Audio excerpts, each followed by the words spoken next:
പെരിയാർകുറ്റി കാരപ്പാറ പദ്ധതിയാണ്. യഥാർത്ഥത്തിൽ ഈ പദ്ധതി അട്ടിമറിച്ചത് കോൺഗ്രസ് ആയിരുന്നില്ലേ? അതിനുശേഷം ഇപ്പോൾ ആ പദ്ധതി യാഥാർത്ഥ്യമാക്കുന്നതിന് വേണ്ടിയിട്ടുള്ള നടപടി കേരള സർക്കാർ ആരംഭിച്ചു കഴിഞ്ഞു. ഇത് കേന്ദ്ര പദ്ധതിയല്ല, സംസ്ഥാന ഗവൺമെൻറ് പദ്ധതിയാണ്. അതോടൊപ്പം തന്നെ ജലസേചന പദ്ധതിയിൽ വളരെ പ്രധാനപ്പെട്ട പദ്ധതിയായിരുന്നു പലകപ്പാണ്ടി പദ്ധതി. അത് യാഥാർത്ഥ്യമാക്കി കഴിഞ്ഞു. കൃഷിക്കാർ അതിൽ വെള്ളം ഉപയോഗിച്ച് നല്ലവണ്ണം ഇപ്പോൾ കൃഷി ചെയ്തുകൊണ്ടിരിക്കുകയാണ്. കേരളത്തിലെ നെൽകൃഷിയുടെ വിസ്തീർണം 1.25 ലക്ഷം ഹെക്ടർ ആയിരുന്നത് ഇപ്പം 3 ലക്ഷം ഹെക്ടറായി വർദ്ധിച്ചത് ഇതിൻ്റെ തെളിവാണ്.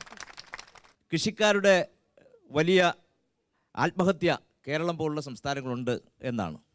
അത് ദേശീയ രാഷ്ട്രീയം അറിയാത്തതുകൊണ്ടാണ്. അങ്ങനെ കേരളത്തിൽ കൃഷിക്കാരൻ്റെ വലിയ ആത്മഹത്യ ഉണ്ടെങ്കിൽ എന്തുകൊണ്ടാണ് UDFും NDAയും ഈ കേരളത്തിൽ ഒരു സമരം പോലും ഇതുവരെ നടത്താതിരുന്നത്? രാജ്യത്ത് BJPക്കും കോൺഗ്രസും ഭരിക്കുന്ന സംസ്ഥാനങ്ങളിലെല്ലാം കർഷകരുടെ വലിയ പ്രക്ഷോഭം നടക്കുന്നുണ്ടല്ലോ. യഥാർത്ഥത്തിൽ റെയിൽവേ ഒന്നും ചെയ്തില്ല എന്ന് പറയുന്ന NDAയുടെ പ്രതിനിധി നോക്കേണ്ടത് ഈ റെയിൽവേ പദ്ധതി പൂർത്തീകരിച്ചതിന് ശേഷം ഇന്ത്യൻ പാർലമെൻറ്റിൽ ആദ്യമായി കൊല്ലങ്കോട് റെയിൽവേ ലൈൻ പൂർത്തീകരിക്കണം, ബ്രോഡ് ഗേജ് കൺവേർഷൻ, മീറ്റർ ഗേജിനെ ബ്രോഡ് ഗേജ് ആക്കുന്ന കൺവേർഷൻ പൂർത്തീകരിക്കണമെന്ന് സബ്മിഷൻ നടത്തിയ ആളാണ് ഞാൻ. ഈ പാർലമെൻറ്റ് മെമ്പർമാരായിട്ടുള്ള എൻ്റെയും രാജേഷിനെയും വിളിക്കാതെ എങ്ങനെയാണ് മുൻ മന്ത്രിയായ രാജഗോപാലിനെ കൊണ്ടാണ് റെയിൽവേയുടെ അവിടെ പച്ചക്കൊടി വീശിച്ചത്? ഞാൻ അന്നത്തെ റെയിൽവേ മന്ത്രിയായിരുന്ന സുരേഷ് ബാബുവിനെ കണ്ട് പരാതി പറയുകയും ചെയ്തതാണ്. നിങ്ങൾ നിരവധി സമരങ്ങൾക്ക് നേതൃത്വം കൊടുത്ത ആൾക്കാരാണ്. പക്ഷേ ഇന്ത്യ കണ്ട ഏറ്റവും വലിയ അഴിമതിയാണ് റാഫേൽ അഴിമതി. 40,000 കോടി രൂപയുടെ അഴിമതി നടന്നിട്ടുണ്ട്.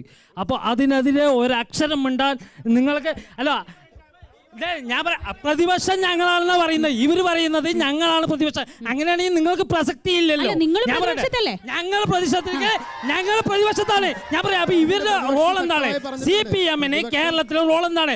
കോൺഗ്രസ് ഭരിക്കുമ്പോൾ മാത്രം 2G സ്പെക്ട്രത്തിന്റെ കാര്യം പറഞ്ഞ് ഇവര് സമരങ്ങൾ നടത്തി.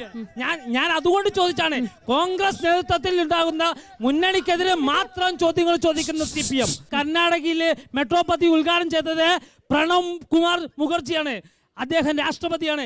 എന്നാൽ കേരളത്തിൽ ഉദ്ഘാടനം ചെയ്തത് നിങ്ങൾക്കറിയാം. സ്ഥലം MLA പോലും ഇല്ലാതെ കേരളത്തിലെ മുഖ്യമന്ത്രി ചെയ്തത് എന്താണെന്ന് വെച്ച് കഴിഞ്ഞാൽ ഇവിടെ നരേന്ദ്രമോദി ഉദ്ഘാടനം ചെയ്യിപ്പിച്ചുകൊണ്ട്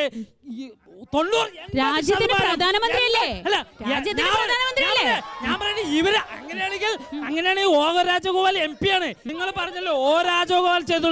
ബഹുമാനപ്പെട്ട ഉമ്മൻചാണ്ടി 80% പൂർത്തിയാക്കിയ പണി നിങ്ങളെ പ്രധാനമന്ത്രിയെ കൊണ്ട് ഉദ്ഘാടനം ചെയ്യിപ്പിച്ചു. പോരാമത്തതിന് സ്ഥലം MLA പോലും വിളിക്കാതെ BJPയുടെ സംസ്ഥാന പ്രസിഡന്റ് കുമ്മനോടിപ്പിച്ചത് നിങ്ങളാണ്. 2, ഈ സമീപനം പിണറായി വിജയന്റെ ലാവ്ലിൻ കേസ് പുതുക്കി ചെയ്യാതിരിക്കാണ്ടിരിക്കാനായിരിക്കോ എന്നാണ് എന്റെ ചോദ്യം. പിണറായി വിജയന്റെ ലാവ്ലിൻ ജയിലിൽ പോവാതിരിക്കാൻ നിങ്ങൾ ചെയ്ത പണിയാണോ എന്ന് കൂടി